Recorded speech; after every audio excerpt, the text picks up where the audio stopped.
संसार सुखी रख। आज शुभ बुधवार समस्त भक्त मानू आश्रीपाद कर, मनस्कामना पूर्ण कर, कर्म क्षेत्र नदी कर, ग्रहरिष्ट मान खंडन कर।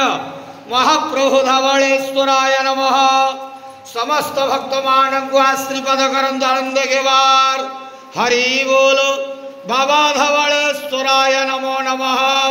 आहे मृत्युंजय महाप्रभु धवलेश्वराय नमः। संसार सुखी रख। आज शुभ बुधवार समस्त भक्त मानू आश्रीपाद कर, मनस्कामना पूर्ण कर, कर्म क्षेत्र नदी कर, ग्रहरिष्ट मान खंडन कर। महाप्रभु धवलेश्वराय नमः।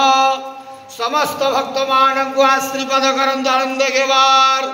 हरि बोलो बाबा धवलेश्वराय नमो नमः।